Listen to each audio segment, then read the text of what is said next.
I sold your car. Trevor did not even look up from his phone as he threw a crumpled receipt at my chest. My cards got declined at the caterer an hour ago, and the investors were watching. I needed liquid cash to cover the champagne deposit for the networking gala immediately. I stood there, frozen. You sold my car, Trevor? I pay the note on that vehicle every single month. That is how I get to the engineering lab. He finally looked at me, his eyes clinical and cold. It was titled in my name because your credit was trash. Remember? I did you a favor. He conveniently forgot that my score only plummeted because he'd spent years using my identity to secure bridge loans for his failing startups, tanking my score while I was busy in the lab. Legally, it was my asset to liquidate.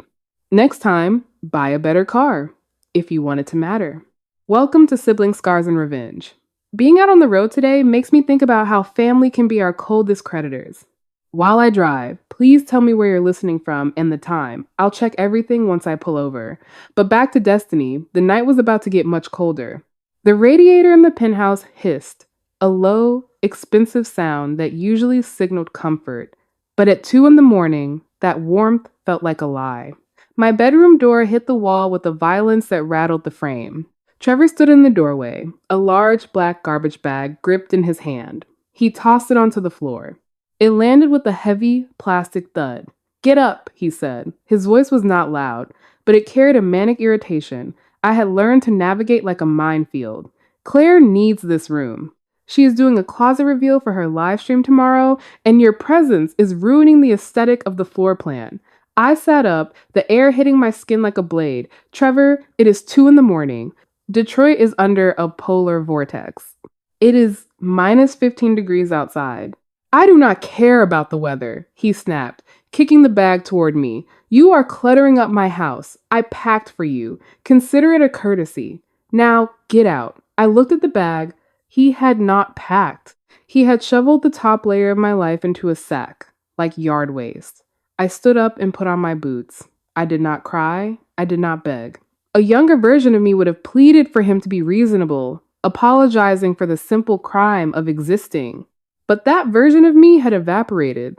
The moment he pawned my keys for champagne, people often ask why I stayed so long, why I allowed myself to be the silent workhorse in the dictatorship of Trevor's ego.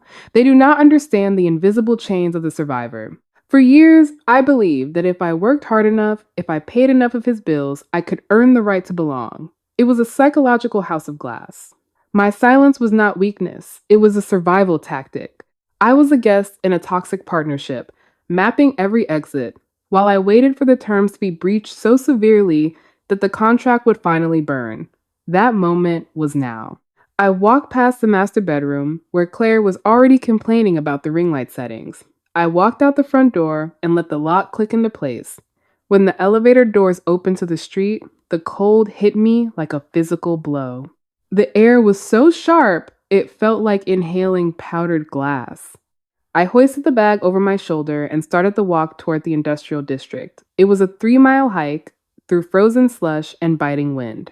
The adrenaline was the only thing keeping my blood from freezing. Every Uber I tried to hail was canceled due to the storm, and the buses had stopped running hours ago. It was a suicide march, but the rage in my chest felt hotter than any heater. I knew if I stopped moving for even 5 minutes, the Detroit winter would claim me right there on the sidewalk. With every step, the rhythm of my boots on the pavement beat a new pattern into my brain. I stopped thinking like a sister. I stopped thinking like a victim. I shifted into the only mode that had ever kept me safe: logistics. I began a mental audit. Current status: displaced. Transport: none. Cash reserves: minimal. A partner had just violated every term of our agreement. In my world, when a breach is this severe, you do not ask for a refund. You secure your remaining assets, you cut your losses, and you prepare for a hostile takeover. Trevor thought he had thrown me away. He did not realize he had just released me from the only thing holding me back. He told me to go to the warehouse. Fine, I would go to the warehouse. I pushed up the heavy, rolling door of the warehouse. The sound groaned through the empty industrial street, echoing like a scream that nobody was awake to hear. Inside, the air was even colder than the sidewalk. It was a stagnant, biting chill that smelled of old cardboard, rust, and decades of neglect. This was not a building. It was a rotting brick tooth and a mouthful of concrete. I cleared a space in the corner, kicking aside a rusted paint can, and sat down on my garbage bag. I pulled my mother's old wool coat tight around my shoulders. For the first time in 10 years, I stopped moving. And in the absolute stillness of that frozen warehouse, the math finally caught up to me. My name is Destiny. I am 29 years old, and for my entire adult life, I have been the silent partner in a business called Trevor's Ego. It started small. When our parents died, Trevor took the lead. He was the man, the visionary, the self-appointed CEO of our future. He told me I was too young, too fragile to handle the weight of the estate. He said, I will take the burden, Destiny. You just focus on your engineering labs. So, the deeds went in his name, the bank accounts went in his name, but the liabilities? Those always found their way to me. I remembered the winter the high-tech cooling system broke in the Bloomfield Hills villa. Trevor was in Aspen, networking with people who didn't know his bank account was empty. He called me, sounding frantic. We need to fix this. Destiny? It is our family home. We cannot let it fall apart. I was the one who authorized the $7,000 repair from my own savings. I remembered when the property taxes on this very warehouse were delinquent. He told me, we are going to lose the family legacy if we do not act now. I drained my remaining reserves to pay the county. He loved the word we. We are building an empire. We are in this together. We need to tighten our belts. But tonight, sitting on this dirty, frozen concrete, I realized the translation of that word in a toxic family. We is the most dangerous word in the dictionary. It is a linguistic trap designed to offload debt while hoarding equity. When there was a bill, it was ours. When there was profit, it was his. When there was work to be done, it was a family obligation. But when it came to ownership, authority, or credit, the we evaporated instantly. My brother did not see selling my car as stealing from his sister.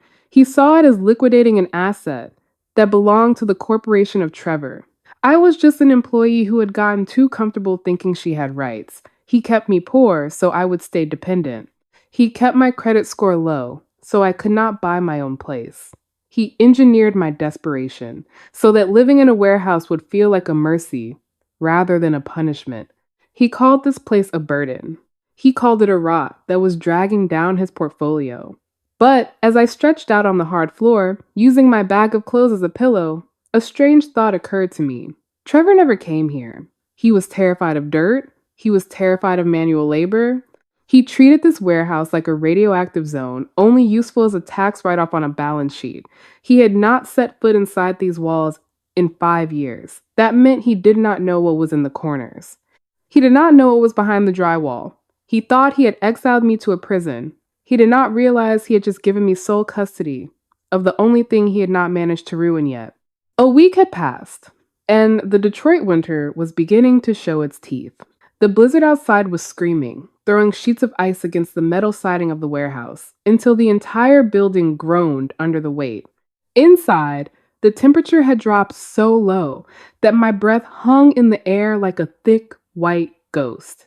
I was sitting on a rusted crate auditing the last of my cash reserves when the side door was kicked open with a violence that echoed like a gunshot. Trevor stormed in. He was wearing a camel hair overcoat that probably cost more than my entire 4-year degree, but he looked utterly ridiculous, picking his way over frozen oil patches like a cat in a bathtub.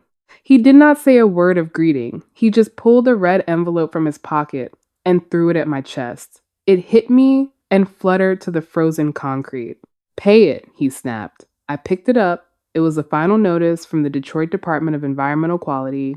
The fine was a staggering $100,000, not for my 7 days here, but a decade of accumulated violations and interest that Trevor had been dodging. This was the final lien, the environmental bomb he had kept off the probate records until now.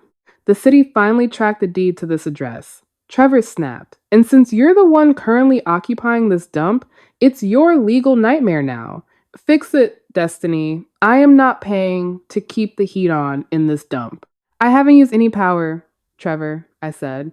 My voice was level, clinical. I have a camping stove and a solar battery for my phone. I haven't even flipped a light switch. I do not care if you are sitting in the dark, he barked. The bill is in the estate's name, which makes it my problem. Transfer the account to your name today, or I will have the city rip the meter out of the wall. He turned on his heel and marched back to his idling SUV, desperate to get back to his climate-controlled life. I stood there in the silence, holding the notice. I am a systems engineer. My brain is trained to flag anomalies, to look for the signal within the noise. I cross-referenced the warehouse meter with the estate's bundled utility accounts. Trevor, blinded by his own arrogance and his set-it-and-forget-it auto payments for his dozen properties, had never bothered to audit the individual line items. To him, it was just another business expense hidden in a sea of corporate debt. But as an engineer, I saw what he chose to ignore. I looked at the back of the bill, at the usage graph. Normally, a warehouse's power consumption looks like a jagged mountain range, peaking during the day and dropping at night. But this line was flat. It was a perfectly horizontal line across the entire month. High consumption, constant draw. 24 hours a day, 7 days a week. That is not the draw of a forgotten light bulb or a leaky water heater. That is life support. That is the electrical signature of a machine that never sleeps. I looked around the dark, empty workshop. No humming vents, no glowing panels, just silence and the smell of ancient dust. But the meter did not lie. Somewhere in this building, something was eating electricity, like a starving animal. I walked to the industrial breaker box on the far wall. Most of the switches were taped off and labeled defunct. But one breaker, labeled Zone 4, was hot to the touch. I followed the conduit. It ran up the wall, across the ceiling trusses, and disappeared behind a stack of rotting plywood sheets, leaning against the back corner. I pulled the first sheet of plywood away. It crashed to the floor, kicking up a cloud of dust that shimmered in the beam of my flashlight. Behind it was not brick. It was drywall, new drywall. Someone had built a partition, a false wall to shorten the room. I didn't hesitate. I grabbed a crowbar from my engineering kit and jammed it into the seam. The drywall gave way with a satisfying, dry crunch. I pulled back the broken pieces, and a blast of warm, dry, and sterile air hit my face. It was a total shock to the system, a sudden pocket of high-end climate control in the middle of a brutal. Behind that wall was a hidden vault, its existence masked by the low, steady hum of massive industrial dehumidifiers lining the inner walls. I stepped through the hole, my flashlight beam cutting through the sterile darkness. In front of me, lined up with military precision, were 10 shimmering car capsules. These were giant inflatable storage bubbles used to preserve high-end vehicles in a complete vacuum. I walked to the first one, my heart hammering against my ribs for the first time in 10 years. Beneath the thick plastic was the sleek, aerodynamic curve of a prototype from the mid-90s. I recognized the signature carbon fiber weave and the custom chassis numbers immediately. These weren't just cars. They were the unicorn race cars, legendary cinema prototypes that were documented as lost or destroyed after that iconic heist franchise wrapped filming decades ago. I didn't call Trevor. I didn't panic. I didn't even allow myself a moment of excitement. I called Graham. He was a high-end freight specialist I had worked with on a nightmare logistics contract years ago, involving vintage inventory. He didn't ask unnecessary questions, he just knew what things were worth. He pulled up to the warehouse 40 minutes later, stepping over frozen puddles with a skeptical frown, until I led him through the gap in the wall. I handed him a second flashlight and pointed to the first capsule. I heard his breath catch in the silence. He spent the next 20 minutes moving down the line like he was in a cathedral, checking VIN plates through the plastic and inspecting tire treads. He was shaking. "Destiny," he whispered, taking off his glasses to wipe them on his shirt. "Do you have any idea what you are standing on right now?" I told him I had a professional guess, but I needed a hard number. He took a deep breath. "Conservative? If we market the lost cinema fleet story to a private auction house, $45 million. Easy. Maybe 50 million if the collectors get aggressive. $45 million. My brother was currently in the final stages of selling the land under our feet for a mere $500,000 just to pay off his mounting social debts. He was throwing away a global fortune because he was too lazy, too entitled, and too arrogant to ever look behind a sheet of rotting plywood. He had spent my entire adulthood calling me a worthless burden, engineering my desperation so I would accept living in this dump as a form of mercy. He thought he had exiled me to a prison. He didn't realize he had just given me the combination to the family's true, hidden legacy. This wasn't a rotting warehouse anymore. It was a bank vault, and I was the only one holding the keys. I didn't call Trevor to brag. I didn't send him a single text or a picture of the capsules hidden behind the plywood. Instead, I spent the next 24 hours operating in the only mode that had ever truly kept me safe: logistics. I didn't waste my time on anger or resentment. I spent it drafting a document that was a masterclass in professional precision. I needed Trevor to legally define that $45 million collection as garbage, and I knew exactly how to use his own arrogance to make him do it. Trevor showed up the following morning, picking his way through the frozen industrial district like he was navigating a war zone. He didn't say hello. He just tapped his watch, his face twisted in that familiar sneer of superiority. I need that utility transfer confirmed, Destiny. The city is breathing down my neck about the $100,000 environmental fine. Fix it, or I am calling the sheriff to have you forcibly removed from my property today. I didn't fight him. I didn't even raise my voice. I handed him the manila envelope I had prepared with Graham's legal consultant. I will handle the fine, Trevor. I will transfer the utilities into my name, and I will take full responsibility for the $100,000 debt. But I need you to sign this waste and inventory transfer agreement. It legally protects the estate if the city finds anything else hazardous during the cleanup. I am assuming the burden, but I need the ownership of the contents to handle the disposal properly. He barely glanced at the paper. In his mind, I was just the reliable workhorse, doing the manual labor he was too refined to handle. He laughed, a sharp, condescending sound that echoed through the cold workshop.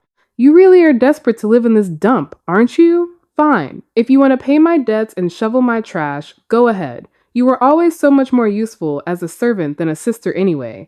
You are doing me a favor by taking this rotting tooth off my balance sheet. He scrawled his name across the signature line with a heavy gold pen, handing the document back to me like it was a used napkin. He didn't even read the paragraph about all contents, inventory, and historical assets currently housed within the structure. He just wanted the $100,000 problem to disappear so he could go back to his penthouse and his empire of nothing. I watched him walk away, his expensive shoes crunching on the gravel. He didn't realize that in 43 seconds, he had just legally transferred $45 million worth of cinema history to the woman he had spent his life treating as an afterthought. I didn't feel a sudden surge of triumph. I felt only clarity. This wasn't revenge, it was accounting. My compassion for his panic had been a luxury he'd overdrafted for years, and now his account was finally empty. Trevor thought he was letting me clean his trash. He didn't realize he was signing over his future. The conference room at the title company was silent, except for the soft hum of an air conditioner that cost more than my entire year's rent. Trevor sat at the head of the mahogany table, looking every bit the high society player he'd spent my inheritance pretending to be. He was finalizing the sale of the warehouse land for $500,000, a pittance compared to the debts he'd racked up in our family's name.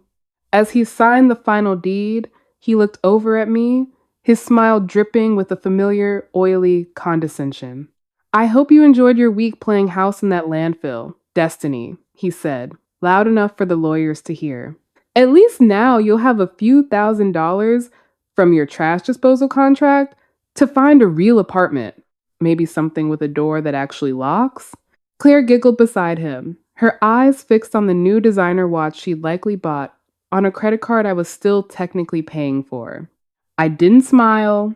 I didn't get angry. I simply slid 2 folders across the table, One was the waste and inventory transfer agreement Trevor had signed 48 hours ago, giving me sole ownership of everything inside that warehouse. The other was a forensic report Graham had helped me compile from Great Aunt Eleanor's estate records. Before you close that deal, Trevor, we need to address a breach of contract that goes back 3 years, I said, my voice echoing with a cold, clinical precision. I found the original liquidation files from my engineering lab. The one you told me you had to sell. Because we were in financial trouble. I found the signature on the authorization form. It wasn't Great Aunt Eleanor's. It was a forgery. Your forgery? I'm not just here to stop this pittance of a sale, Trevor. I'm here to ensure you never touch a dime of our family's remaining trusts ever again. One word to the district attorney about this document, and your empire becomes a prison cell. I have the affidavits ready. Sign the full release of all family claims, or the police arrive in 5 minutes. The color drained from Trevor's face so fast, it was like someone had pulled a plug. He tried to speak, but the words died in his throat.